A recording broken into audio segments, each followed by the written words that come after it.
सरस्वत्यै नमः। ओम श्री गुरुभ्यो नमः।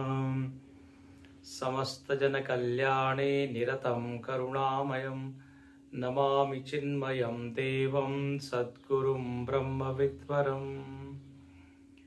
नीलाम्बुजश्यामलकोमलाङ्गं सीतासमारोपितवामभागं पाणौ महासायकचारुचापं नमामि रामं रघुवंशनाथम्। अतुलितबलधामं हेमशैलावदेयं धनुजवनकृशानुं ज्ञानिनामग्रगण्यं सकलगुणनिधानं वानराणामधीशं रघुपतिप्रियभक्तं वातजातं नमामि।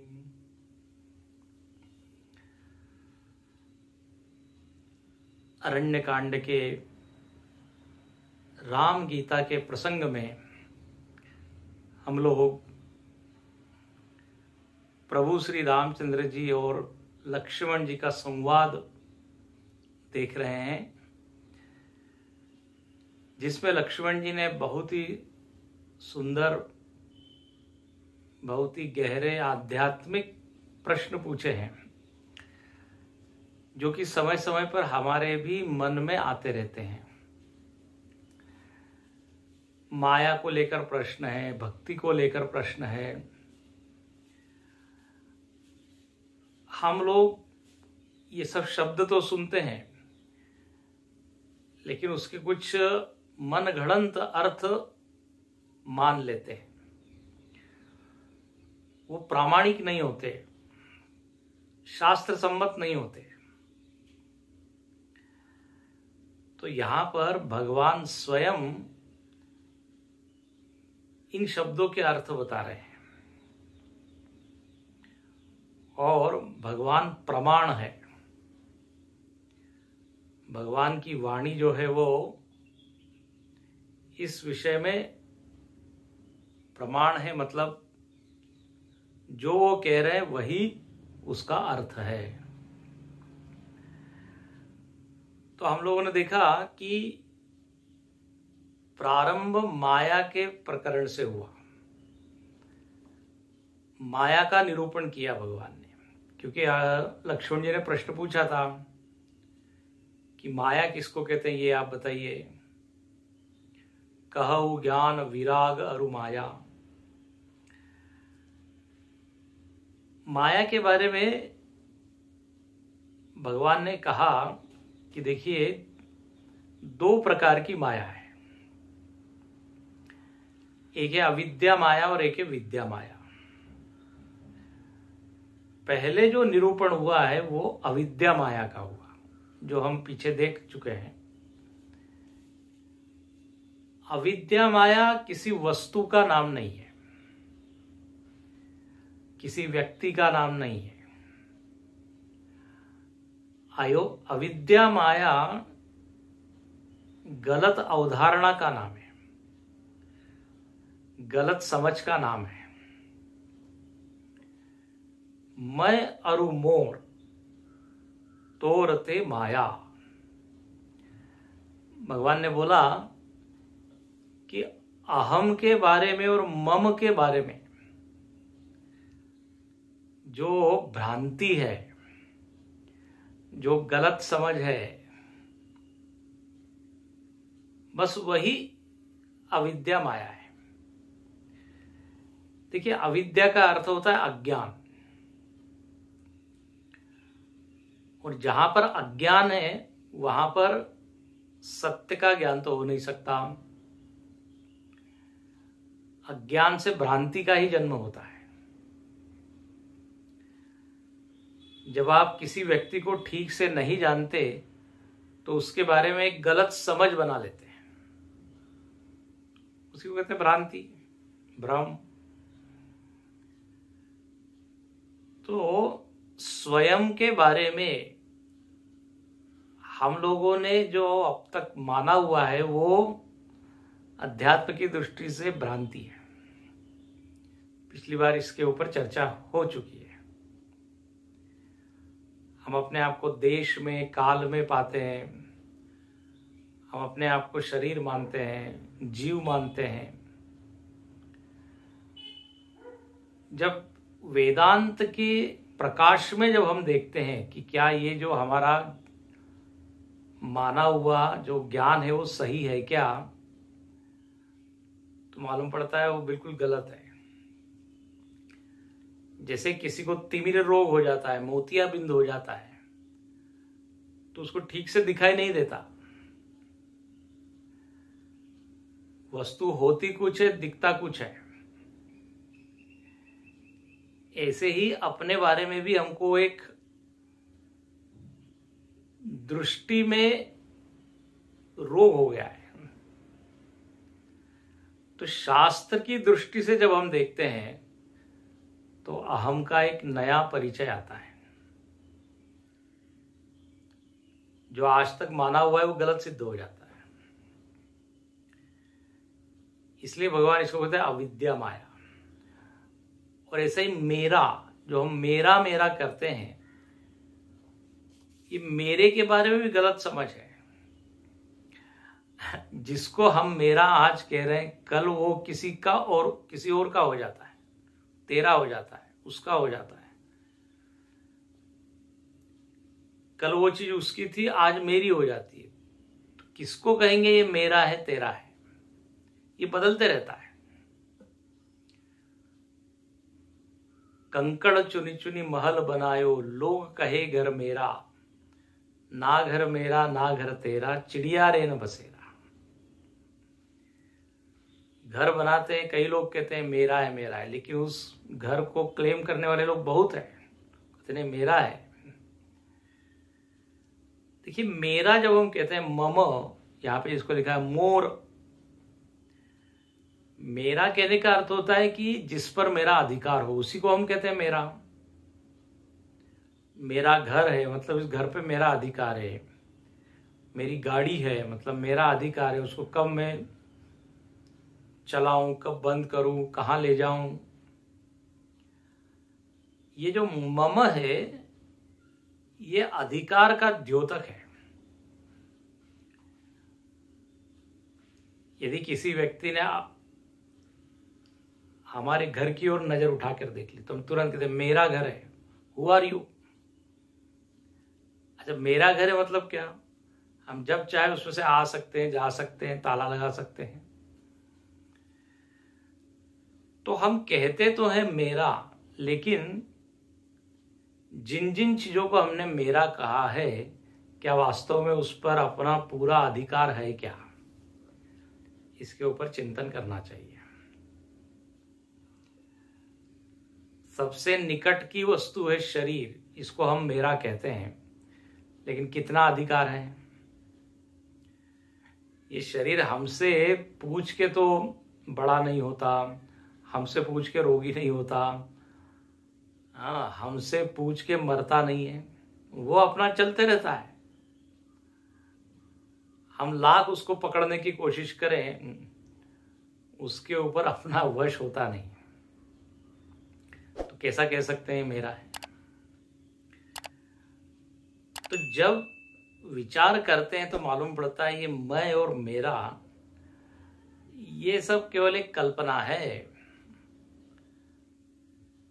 अज्ञानजन्य भ्रांति है।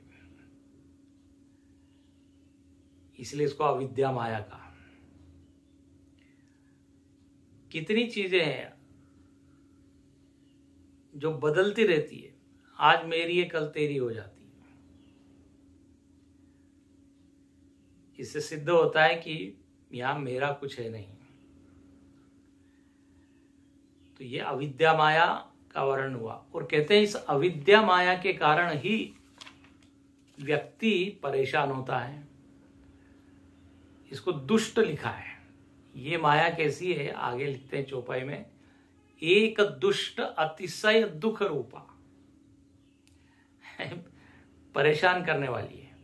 और ध्यान रखना, पहले हमने बताया ये अवधारणा के लेवल पर है अविद्या माया, माइंड लेवल पर है, फिजिकल लेवल पर नहीं है।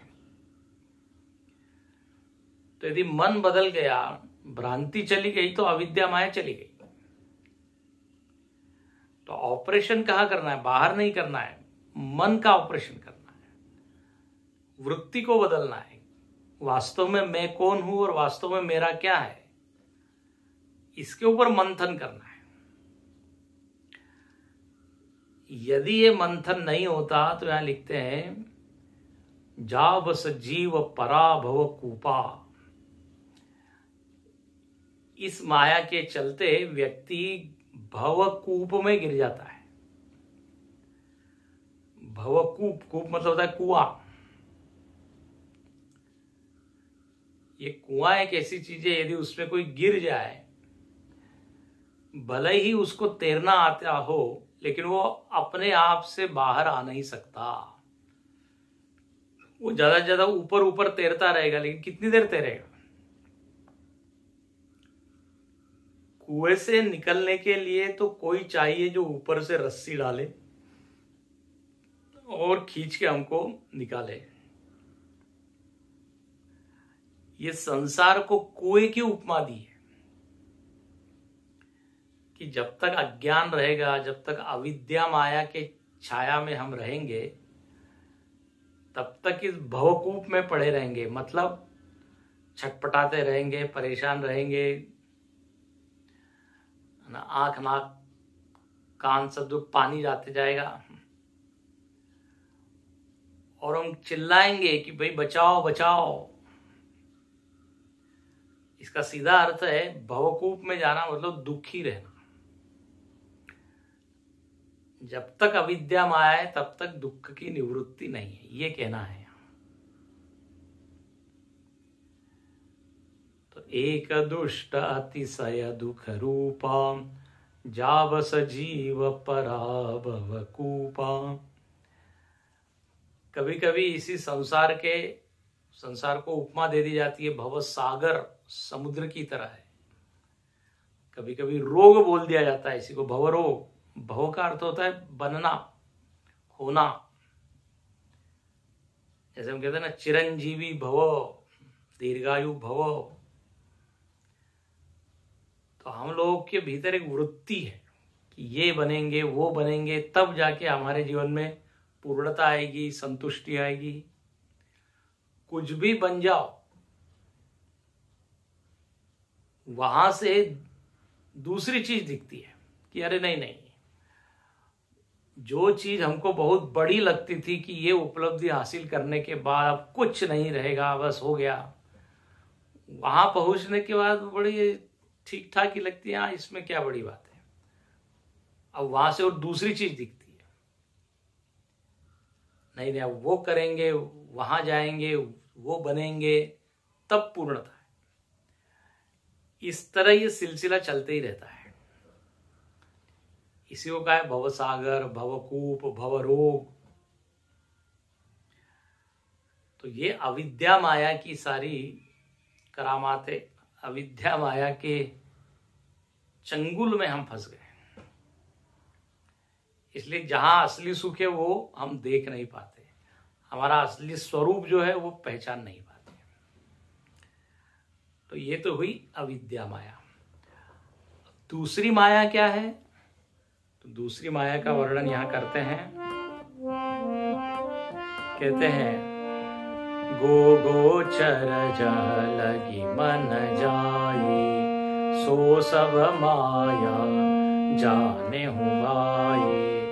ते कर भेद सुनाऊ तुम सोऊ, विद्या पर अविद्या दो। एक दुष्ट अतिशय दुख रूपा, जावस जीव पराभव कूपा। एक रचई जग गुण बस जाके, प्रभु प्रेरित नहीं निज बलता के। कहते हैं एक रचई जग गुण बस जाके। अब ये विद्या माया है। विद्या माया क्या है? तो बोले जो जगत की रचना करती है। इतना बड़ा जो ब्रह्मांड अपने सम्मुख है, उसको बनाया किसने? निर्मिति किसकी है, कृति किसकी है? तो बोले ये है विद्या माया। और ये विद्या माया का यहां वर्णन करते हैं, कहते हैं ये गुण रूपा है, त्रिगुणात्मिका है। पूरे जगत को यदि आप देखें तो जगत में त्रिगुण ही त्रिगुण ही है। जिधर देखो उधर त्रिगुण का ही विस्तार आपको दिखाई देगा, अंदर बाहर सब दूर। इसलिए गीता में भगवान ने कहा दैवी एषा गुणमयी मम माया। बोले मेरी जो माया है, विद्या माया, गुणमयी है। ये विद्या माया में दो चीजें, एक तो गुणमयी है और भूतमयी है। पंचभूत जो है वो इस विद्या माया की ही क्या है, निर्मित है। तो जगत में हम देखते हैं आकाश, वायु, अग्नि, जल, पृथ्वी, ये पंच तत्व है। और ये पंच तत्व त्रिगुणात्मक है। इनमें सात्विक अंश है, राजसिक अंश है, तामसिक अंश है। और जगत में जितनी चीजें बनी हुई है बस इन दोनों का कॉम्बिनेशन है, पंचतत्व और त्रिगुण। इसलिए कहते हैं एक रचई जग गुण बस जाके, ये गुण रूपा है। अच्छा, गुण किसको कहते हैं? गुण तो शास्त्रों में परिभाषा दी गई है कि नित्य परतंत्रत्वात् गुणाः। गुण उसको बोलते हैं जो नित्य परतंत्र होते हैं। ध्यान से सुनिए, गुण जो है स्वतंत्र नहीं है, गुण किसी न किसी के आश्रय में रहते हैं। जैसे हम कहते हैं लाल है, ये पीला है, ये काला है, तो कौन लाल पीला काला है?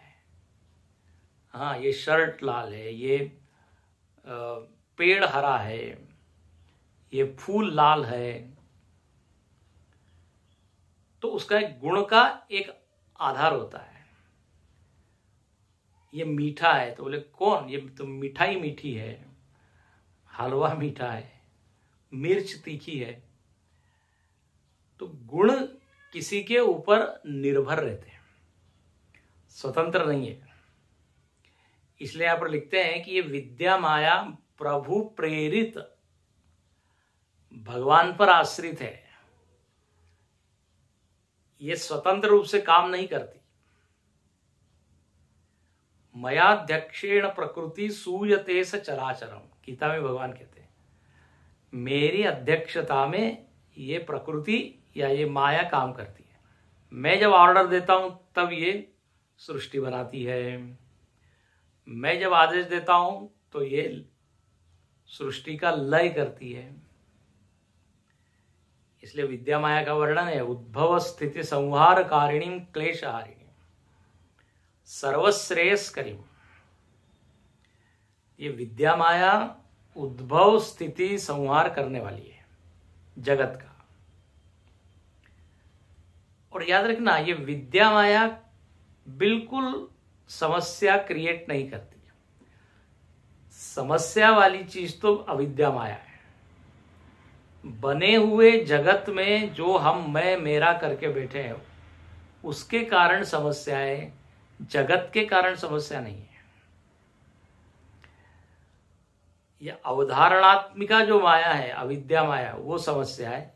ये त्रिगुणात्मिका माया समस्या नहीं है। बल्कि इसके लिए तो ये कहा भोग अपवर्गाय प्रकृति प्रवर्तते। ये विद्या माया तो सारे जीवों को भोग देती है। जीवों में अनेक वासनाएं हैं, इच्छाएं हैं। प्रकृति क्या करती है? ये माया क्या करती है? उनकी इच्छाएं पूरी करती है। उनको जिन जिन चीजों को भोगने की इच्छा है वो भोग प्रदान करने वाली ये माया है। और व्यक्ति जब भोग से ऊब जाता है, बोले हमको भोग नहीं चाहिए, मोक्ष चाहिए, अपवर्ग चाहिए, तो यही विद्या माया मोक्ष का भी इंतजाम करती है। मोक्ष के लिए क्या चाहिए? ज्ञान चाहिए। ज्ञान के लिए कोई गुरु चाहिए, ज्ञान के लिए ऐसे स्थान चाहिए, आश्रम है, हाँ, नदी का किनारा है, मंदिर है, शास्त्र है, ये सब विद्या माया है। तो भुक्ति मुक्ति प्रदाता, जैसे हम सदगुरु के लिए कहते हैं, भोग और मोक्ष दोनों देता है, ये विद्या माया बिल्कुल दोनों काम करती है।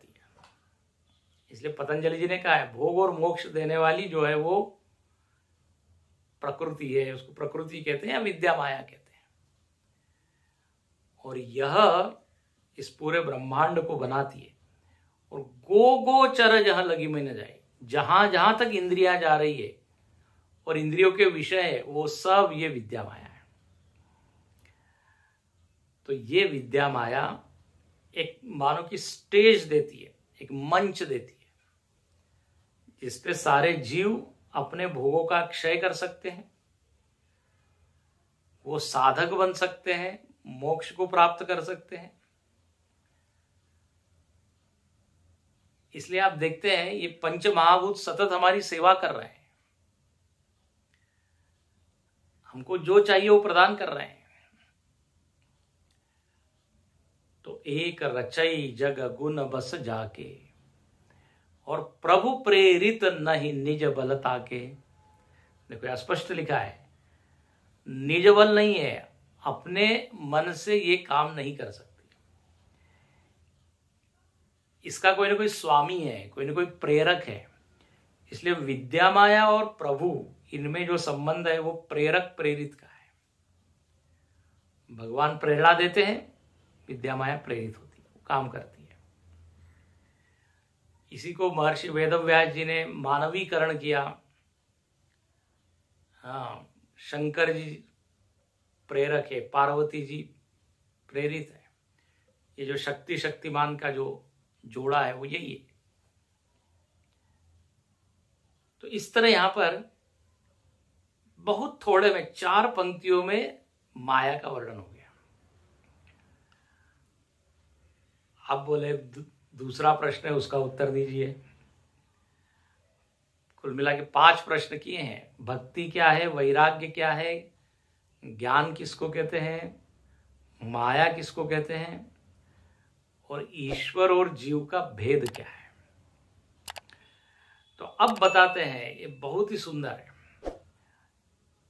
इतने संक्षेप में इतना बड़ा विषय रखना ये आसान बात नहीं है।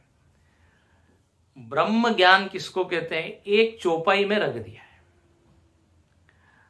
अब देखो, जिसने इस ज्ञान को पचाया होगा ना, वही ये इस तरह से लिख सकता है, व्यक्त कर सकता है।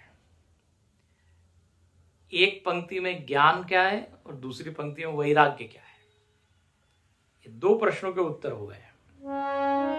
ज्ञान मान जह एक नाहि, देख ब्रह्म समान सब माहि, कहिय तात सो परम विरागी, तृण सम सिद्धि तीन गुण त्यागी। मतलब सबसे पहले सुनिए, ज्ञान, ये अविद्या माया को यदि काटना है तो उसके लिए ज्ञान ही उपाय है। तो बोले ज्ञान का स्वरूप बताइए। तो कहते हैं ज्ञान मान जहां एकौ नहीं, जहां किसी भी प्रकार का मान नहीं है उसको कहते हैं ज्ञान।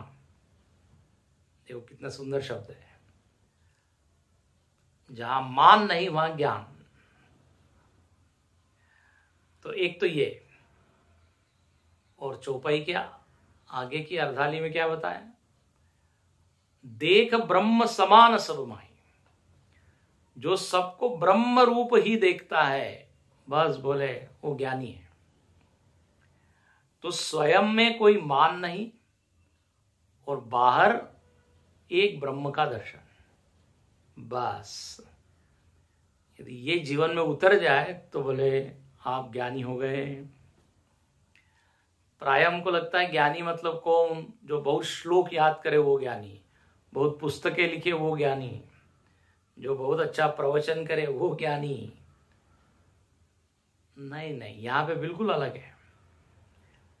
इसलिए कहा ना, जो अर्थ शास्त्र ने दिया है उसको पकड़ना चाहिए, शास्त्र प्रमाण है। तो कहते हैं जहां मान नहीं है वो है ज्ञान। बोले मान यानी क्या?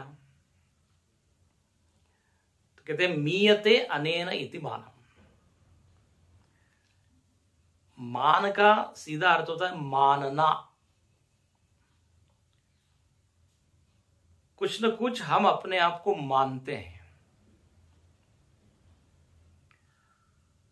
मी धातु है मेजरमेंट के अर्थ में, जैसे मापते हैं ना, कपड़े को नापते हैं, कमरे को नापते हैं, घर को नापते हैं, रास्ते को नापते हैं, ऐसे ही हम लोगों के व्यक्तित्व को भी नापते हैं, उसको मापते हैं, उसी को बोलते हैं मान। जैसे हम वजन नापते हैं, ऊंचाई नापते हैं, ऐसे ही हम अपने बारे में कुछ न कुछ एक समझ रखते हैं। हम मानते हैं कि मैं ऐसा हूं, बस बोले उसको कहते हैं मान। और व्यवहार में ऐसा है, कुछ न कुछ तो मानना ही पड़ता है। अच्छा, मानने की भी दो चीजें, दो तरीके से, दो ढंग से। एक तो हम अपने आप को मानते हैं, वो एक मान हुआ, और दूसरा सामने वाला व्यक्ति हमको कुछ मानता है। हम भले अपने आप को मानते हैं कि मैं बड़ा बुद्धिमान हूं, लेकिन सामने वाले कहता है अरे तो मूर्ख है, तो उसकी दृष्टि में हमारा मान क्या हुआ? मूर्ख। हमारी दृष्टि में अहम बुद्धिमान।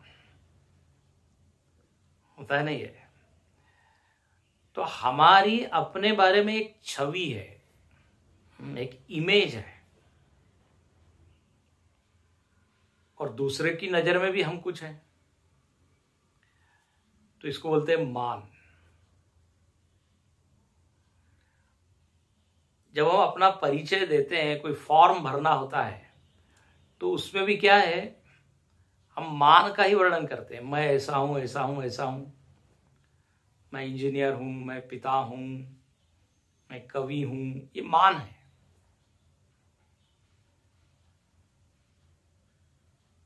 देश की दृष्टि से मैं मानता हूं मैं भारतीय हूं, वर्ण की दृष्टि से मानता हूं मैं ब्राह्मण हूं, हाँ, प्रोफेशन की दृष्टि से मानता हूं इंजीनियर हूं। कुछ ना कुछ एक आधार लेके हम अपने आप को माने हुए हैं। तो ये सबसे पहली परिभाषा है। मान का मतलब है मानना।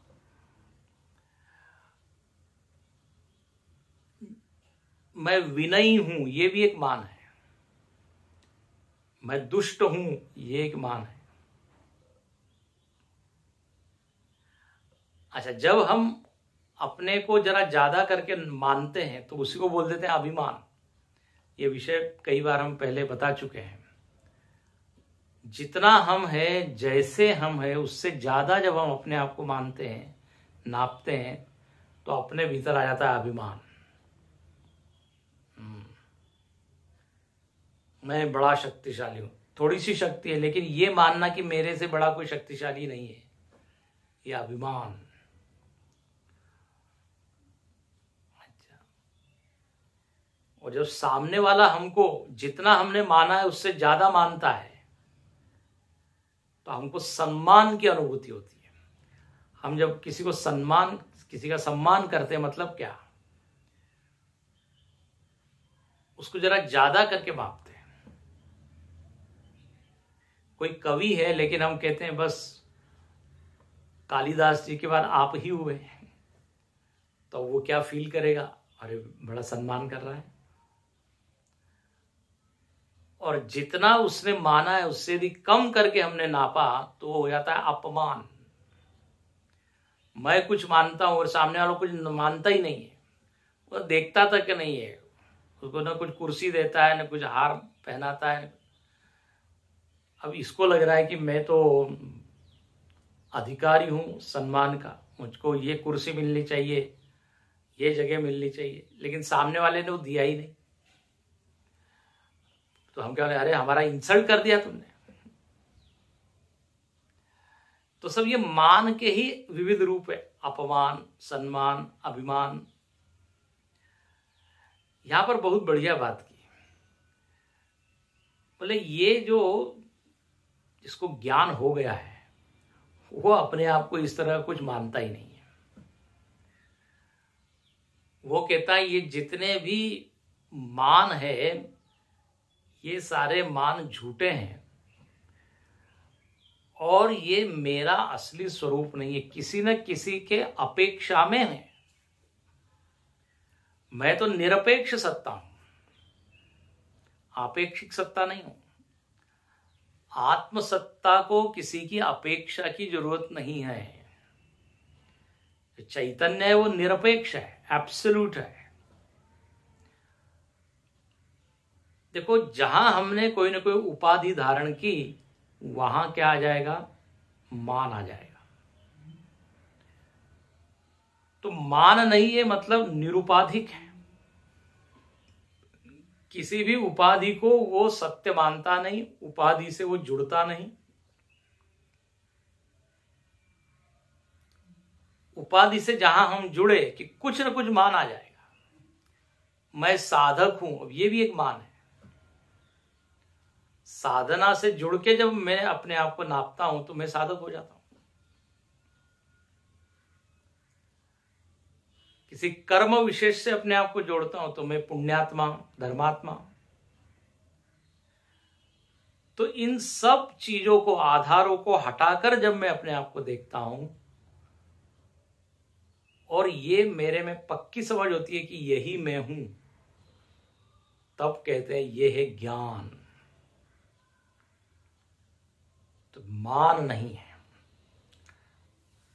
अच्छा, दूसरा मान का अर्थ क्या है? मान का अर्थ है अहम में एक सीमा का अनुभव करना, मैं इतना हूं। जैसे ही मैंने कहा मैं भारतीय हूं तो मैंने अपने आप को सीमित कर लिया कि नहीं। मैं क्षत्रिय हूं, सीमा आ गई। मैं कलाकार हूं तो मैं खिलाड़ी नहीं हूं, तब फिर कवि नहीं हूं, मैं कला से बन गया। तो अहम चेतन जो है, चेतन में यदि आप देखें तो कोई सीमा नहीं है, उसकी कोई एक बाउंड्री नहीं है। जहां हमने अपने आप को कुछ माना मतलब अपने आप को हमने बांध दिया। चेतन की ऐसी सत्ता है तो अपरिच्छिन्न सत्ता है, देश काल वस्तु में बंधी हुई नहीं है। ससीम नहीं हूं मैं, निस्सीम हूं, सीमा रहित। देखिए इसको पचाने के लिए बहुत श्रवण, मनन, ध्यान सब करना पड़ेगा। ये ज्ञान की पराकाष्ठा है, इससे ऊंचा ज्ञान हो नहीं सकता। तो ज्ञान मान जह एक हूं नाही, तो वो कुछ भी मानता नहीं है, अपने आप को सीमित नहीं मानता है। और तीसरा एक अर्थ है मान का न होना मतलब अपने में कोई विशेषता नहीं देखना। ध्यान से सुनिएगा भाई, मैंने अपने आप को माना मतलब क्या, मैं एक विशेष हो गया। मैं संगीतकार हूं, हाँ मैं वकील हूं, मैं खिलाड़ी हूं, मतलब अपने में एक विशेषता हमने धारण कर ली। अब चेतन सत्ता ऐसी है जो निर्विशेष है, सम है, सम। देखिए दो सत्ता होती है, एक सामान्य और एक विशेष। जैसे सारे लहरों में जल की सत्ता सामान्य है, एक एक लहर तो विशेष है क्योंकि उसका विशेष आकार है। एक आकार एक लहर में जो दूसरे आकार दूसरे लहर में नहीं है, लेकिन पानी दोनों में है। अब आकाश है, वायु है, अग्नि है, जल है, पृथ्वी है। तो आकाश, पृथ्वी ये विशेष हो गए। आकाश में पृथ्वी नहीं है, पृथ्वी में जल नहीं है, जल में अग्नि नहीं है, लेकिन सब में है। ये वेदांत का बड़ा महत्वपूर्ण विषय है मतलब सत्ता, एग्जिस्टेंस, अस्तित्व। अस्तित्व में कोई विशेषता नहीं है। अस्तित्व के ऊपर कोई उपाधि लगा दीजिए, वो विशेष हो जाएगा। जैसे पानी में जहां आपने आकार को जोड़ दिया, अरे ये कितनी बड़ी लहर है, अरे ये कितनी छोटी लहर है, देखो ये बुलबुलें हैं, पानी में हमने आकार जोड़ दिया। स्वर्ण में एक आकार जोड़ दिया तो आभूषण हो गया, लेकिन सारे आभूषणों में सुवर्ण तो है ही, स्वर्ण तो रहेगा। इसलिए कहते हैं निर्दोषम ही समम ब्रह्म, इहैव तैर्जित सर्ग येषाम साम्ये स्थितम मन। बोले जिसका मन इस सम ब्रह्म में स्थित है, उसने मानव की सृष्टि को जीत लिया। वही ब्रह्म में स्थित है, तस्मात् ब्रह्मणि ते स्थिता। तो सम तत्व एक सब में है, सारे वस्तुओं में, उसी को कहते हैं ब्रह्म। तो देख ब्रह्म समान सब माही। तो स्वयं में भी वो विशेषता नहीं देखता, जगत में भी जो सारे विशेष विशेष दिख रहे हैं, उसके भीतर एक सम चीज है, उसको सतत उसका ज्ञान है, भान है। प्राय हम लोगों का भान विशेषताओं की ओर ज्यादा रहता है, विशेषताएं हमको अच्छी लगती है और हम बड़े गर्व से कहते हैं मैं स्पेशल हूं। लेकिन ज्ञान का लक्षण बिल्कुल अलग है, अपने आप को स्पेशल मानता ही नहीं। बोले मतलब सब में व्याप्त एक कॉमन सत्ता हूं। तो इस तरह यहां पे इस एक पंक्ति में ज्ञान का लक्षण बता दिया। अच्छा, यहां पे जो अभी हमने समता की चर्चा की, वो पारमार्थिक समता, जो परम सत्य है वो सम है, सब में चेतन है, अस्तित्व है। और एक होती है व्यावहारिक समता, व्यवहार में समभाव रखना। ऐसा कहते हैं ना, अरे भाई आप क्या सम रहिए, विषम मत होइए। तो व्यवहार में सम रहना मतलब क्या? ब्रह्म देखना नहीं।